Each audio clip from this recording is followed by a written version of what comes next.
like to decorate your jeans with some Boro and some Sashiko. Have you seen the Boro? I think it looks great. I have a pair of jeans here and I'm going to put a pocket on the back, and I'm going to use that method to decorate. So first I'm just going to measure my pocket space. So at the widest pattern it's 5.5 inches, and at the deepest length it's almost 6. So I'm going to draw this onto a paper pattern. I'm just going to use any old sheet of paper, and I'm going to cut out the paper pattern a little bit larger all the way around, maybe 1/2 inch around. And then we'll look at some fabric for putting the Boro on there.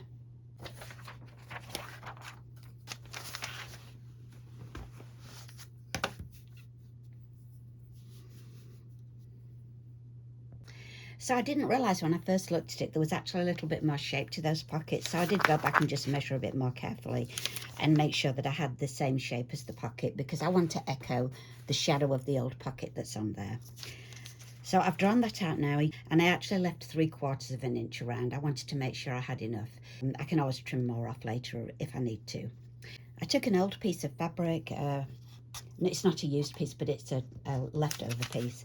And for the inside of the pocket, it really doesn't matter what you use. It's not going to show, but I am going to put the Boro on the wrong side of it. I'm going to pin my paper pattern on there and just pin it in place. And when I've done that, I'm just going to cut out the shape. Now I've got the shape cut out, I'm just going to set aside that fabric for a minute, and on this inner line of my pattern I'm now going to cut that out just with some paper scissors. And the Sashiko's all on there. I'll mark it and then I'll just be able to fold at that line. So the next thing is deciding what fabric to use. Now I had a couple of choices. I have this really nice shibori dyed type fabric, and I thought that might look quite nice chopped into pieces for Boro. And then I've also got these darker fabrics. They were a Nara homespun. I made a quilt, a king size quilt for my bed with these, and I just really love these fabrics, and they do fray a lot too. They're a little bit dark, but I actually think those are what I'm going to use. And I also looked at some red, because sometimes I do like to just put a flash of bright colour in there. I've got some bright blue there too that I could use. I think I'm probably not going to use these in this particular pocket, but when I cut some pieces and lay them out, I'll decide then whether or not to do that. These are the ones that I'm going to use. So I don't know if you know very much about Boro. I'm not going to go into it a great deal. I call it Japanese patchwork. I'm sure the way I'm going to do it is not the original way it was ever done, but this will work. When Boro was first made, people weren't washing them through washing machines all the time, and so I'm going to give mine a little extra help to stay in place. I'm going to cut them down into a little bit smaller pieces, and then what I'm going to do is put some webbing on the back of the pieces. So to do this, I have an ironing board here. Let me just move that out of the way so you can see it. I've got a protective covering on my ironing board for this. I'm going to lay my webbing on here, and then I'm going to spread these pieces out that I'm going to use over the webbing to make sure which way up I want to put them. Try to be use as little as possible, but I will be trimming these down further. Now look at that again, I might not use that one. If I change my mind, I'll do it later. Once I've got those on there, I'm going to cover it with this paper, which is parchment paper. And then I'm just going to run the iron over that. I've cut my fabric and I've trimmed the extra edges of the misty fuse off. As you can see, it's almost invisible on the other side. You have to be really careful to keep your fabric the right way around. Once it's on there, sometimes I can't tell which side I should be using. So now I'm going to get my original pocket, I'm going to call this the pocket lining, and arrange it in whatever pattern I want to use on here. So I don't know whether or not you've seen any Boro on the internet. It was originally mending fabric, and so pieces of Boro were sewn onto existing fabric repeatedly, and the end result is this just a real piece of artwork. And if you see it now for sale, it really can be quite expensive.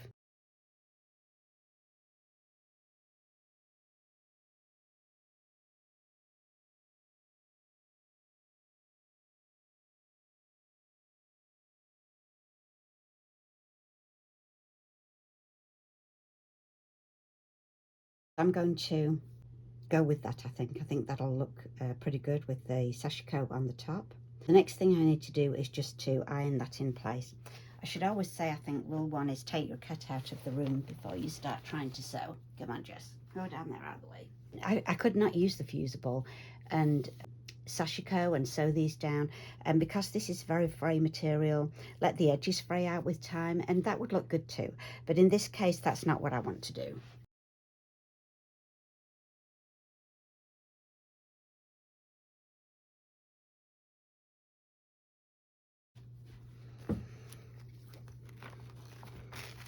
See how it's stuck a little bit. This particular sheeting is great for that though. It just comes straight off it. Now I've done that, I'm just going to put that out of the way, and this is where I'm going to draw around my pocket shape. That way I'll know exactly where I'm going to fold and sew it to my jeans later. I'm just going to draw around this. Now remember, this is not your cutting line. This is your finished pocket size line.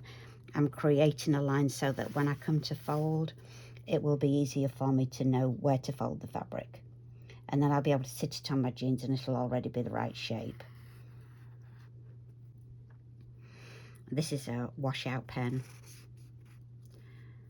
When the jeans are washed, if any residue's left, it'll just come out. And again, it does take a little while for that line to show up. But that's showing pretty good. It's not so clear on here where there's a lot of white. It's not showing up very well on the white, so I'm just getting a different colour.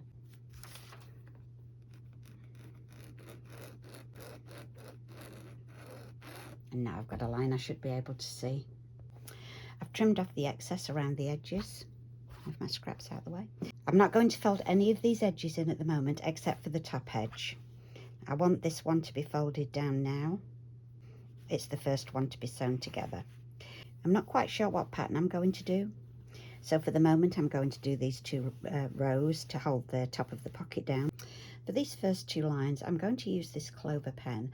I bought it, but I've not actually used it on anything yet. It's a kind of a chalk pen, and I like the idea, but I'm concerned that the lines might not last long enough for doing very much Sashiko. Then I'm going to do a second line.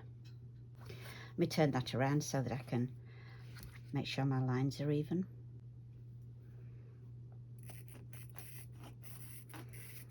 Just draw on there quite nicely. Doesn't show up too well, but that's not the pen's fault. That's just the coloration of the fabric at this, over here at this area where there's a lot of white on the fabric. Just doing an extra mark as a guide there. Now you see I've put pins in. Those pins are marking where I'm going to do my Sashiko up to. I'm not going to do it in this edge. It'll make it more bulky when I fold it in. So I'm going to begin my two lines and start there. I'm just going to sew this the same way that I do all my Sashiko. My thimble on. I've already tied a knot in my thread, so I'm just going to start right here on the line I've drawn.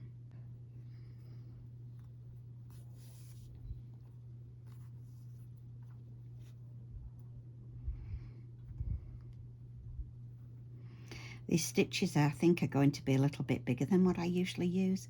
That's just because of the thickness. And also I'm not going to be able to do as many at a time as I usually do because of pulling it through. I do have actually a little rubber thing to put on my fingers to help me pull the needle through, and I think that I'm going to get that out and use it because this is going to be just a little bit harder. I'm still going to do my tension, although this is quite a firm base to do Sashiko on. I'm going to do 2 rows across the top, holding the top over until I sew it. And you can see this is already starting to fray here, and this is actually what I like about this material. So even though I've put the fusible on it on the other side, when I put my stitching on, over time these edges will fray out a little bit. And I do like this look on this fabric. It looks pretty good when it's done. So what I'm going to do here is the two lines across the top, and then I'm going to go down all these edges of the different pieces of Sashiko Boro that I've put on. And when I've done that, then I'll decide what to do next. I folded the edges of the pocket back just for a minute roughly, and just put a couple of pins in to hold. I just want to be able to judge how much of my pocket I'm going to see, just to help me decide what kind of patterning I'm going to do on here. I've done all the edge Sashiko around each piece and along the pocket top, and I think I'm going to add a little bit of colour down this white or very light coloured part here. I'm going to use this red, and I'm just going to do it on that one section. I think I'm going to just do some diagonal lines, and then each little area I'm going to do differently. I think I'm going to do straight lines down this. On this part here, I may follow these outlines of the pattern on the material. Over here, I haven't really decided. I think I'm going to do this section first, then I'll decide what I want to do over here. It's kind of fun to just see how it's coming as you go along, and decide as you go along what you want to do with it, how you want it to look when it's finished. And I'm just enjoying doing this little project. I'm just going to pull my pins out that I've got in here.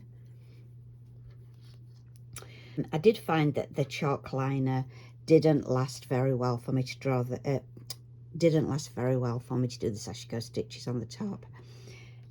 I'll know in the future that it's not that suitable a pen to use for Sashiko. It's the handling of the material, it just makes it rub off too quickly. Over this white area, I'm going to echo the slant of the bottom of the pocket, and for the moment do lines about 1/2 inch apart.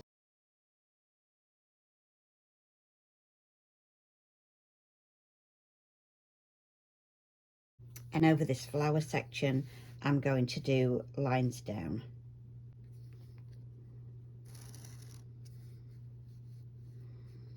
So I'll finish drawing that, and then I'll go ahead and start sewing. An update here showing you how I'm getting on with my pocket and the things that I've done straight lines down there.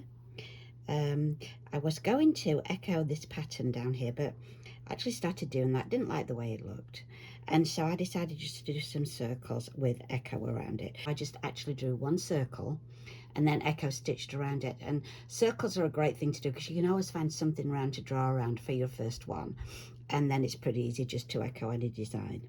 Now along this edge, if you remember, I was going to do 1/2 inch diagonal lines. It wasn't enough, it didn't show up enough, so I ended up sewing up the middle of them and then sewing up the middle of them again. The thread is just not very bright against this background, but it's a really subtle look, and actually I like it. It's not what I expected it to look like, and you know, that's what sometimes happens. So really that's why I like to make decisions as I go along. So now I just have 2 sections here to do. One of them I am going to put a bit more red on just to balance it out a little bit. I think I'm just going to do a couple of rows around the edge of one of them. On this patterned fabrics and Boro, you don't really need to do a whole lot of complicated pattern drawing because the patterns, they don't show up, and so these straight line looks, I really like them on this kind of fabric. It looks great. So not very much more to do now, and I'll be able to get the pocket onto the jeans. I finished doing all the Sashiko on this pocket. What I decided to do was leave the center open and not do any Sashiko, and just an extra row of stitching around the outside at the top. And in this bottom section, I've used the red again, and I've actually used the pattern that's on the fabric, and because I've sewed in between it, it's like echoed the pattern across there. Around the edge I have trimmed a little bit more off, and then I've just actually ironed the fold marks in where I'm going to pin it so it folds nicely. And now I'm going to pin it to the jeans. It's pinned into place. I'm going to put it under my sewing machine now. Now this is quite thick, so I'm going to go a little bit slowly. I think my machine will be able to handle it. So I really liked the idea here of just choosing the patterns as I go, rather than having a set idea at the beginning of what I was going to do with it. Let the fabric give you some ideas of what to do. When you do yours, whatever fabric you use may you know, help you decide and choose what pattern you're going to put on there. If you like this and want to do some more Sashiko, please like and subscribe.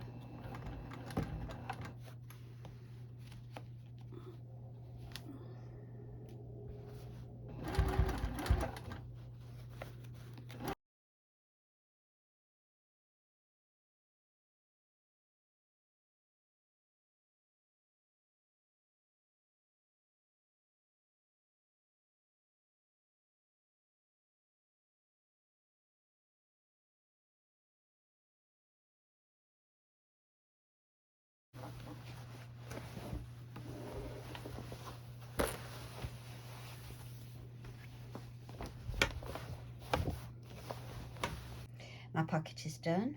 I like that. I like that little pop of red. I'm going to trim a few threads off here. I actually did 2 rows of stitching around the edge of there on my sewing machine to make sure that it was nice and secure, because it is a pocket, you know, and I will be using it, maybe put my keys in there or something.